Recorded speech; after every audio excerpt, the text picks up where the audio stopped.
আপনি কি কখনো ভেবেছেন কেন কিছু মানুষ দিনে দিনে ধনী হয়ে যাচ্ছে আর কিছু মানুষ সারা জীবন কাজ করে একই জায়গায় দাঁড়িয়ে থাকছে?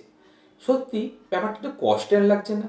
ধনী মানুষ টাকা খরচ করে না, তারা টাকাকে কাজে লাগায়। আর গরিব আর মিডল ক্লাস তারা টাকা খরচ করে তা দেখানোর জন্য। আজকের এই ভিডিওটা শেষ করে যদি আপনি দেখেন, আপনার টাকার চিন্তা ধারণাটাই সম্পূর্ণ বদলে যাবে। ধরুন দুজন বন্ধু, রাহুল আর সুমন। রাহুল প্রতি মাসে নতুন মোবাইল, দামি জুতো, বাইক সব কিছু টাকা খরচ করে, কারণ সে ভাবে লাইফ একটাই, এনজয় করতে হবে।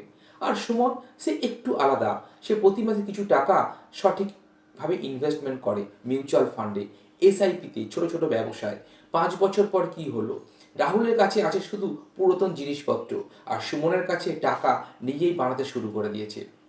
তাহলে একটা প্রশ্ন আজকে আপনি করুন, আপনার টাকা কি আপনার জন্য কাজ করছে, নাকি আপনি টাকার জন্য কাজ করছেন? প্রশ্নটা একটুখানি শুনে ভালো করে উত্তর দেবেন। যেখানে টাকা কম্পাউন্ড হয় সেখানে টাকা তৈরি হয়, যেখানে টাকা শুধু খরচ হয় সেখানে দারিদ্র তৈরি হয়। এর কি সলিউশন আছে? অবশ্যই প্রতিটা প্রবলেমের একটা করে সলিউশন আছে। আপনি যদি বড়লোক হতে চান তাহলে 3টে কাজ অবশ্যই করুন। প্রতি মাসে ইনকামের 20% ইনভেস্টমেন্ট করুন। এসআইপি বা মিউচুয়াল ফান্ডে নিয়মিত টাকা বিনিয়োগ করুন এবং খরচ করার আগে অবশ্যই ভাবুন, এটা কি আমাদের জন্য টাকা বানাবে?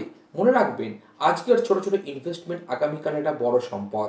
আমরা অনেকে অনেক সময় নিজের পরিবারকে ভালো রাখতে গিয়ে একটা ভুল সিদ্ধান্ত নিয়ে ফেলি। দামি জিনিস কিনে আমরা সাময়িক অবশ্যই খুশি পাই, কিন্তু ভবিষ্যতে নিরাপত্তা সম্পূর্ণ হারিয়ে যায়। আপনি কি চান আপনার সন্তানের ভবিষ্যৎ একটা নিরাপদ হোক? তাহলে আজ থেকে আপনি টাকাকে কাজে লাগান। আজ এখনই সিদ্ধান্ত নিন, আপনি কি খরচ করবেন নাকি আপনি ইনভেস্টমেন্ট করবেন। এবং এই ভিডিওটা যদি আপনার চোখ খুলে দেয় তাহলে অবশ্যই এটা লাইক করবেন এবং শেয়ার করবেন আপনার পরিচিত জনকে। সুব্রত ক্যাপিটাল চ্যানেলটিকে সাবস্ক্রাইব করবেন, কারণ এখানে আমরা শুধু টাকা নিয়ে কথা বলি না, আপনার ভবিষ্যৎ গড়ার কথা বলি। ভালো থাকবেন। জয় জগন্নাথ।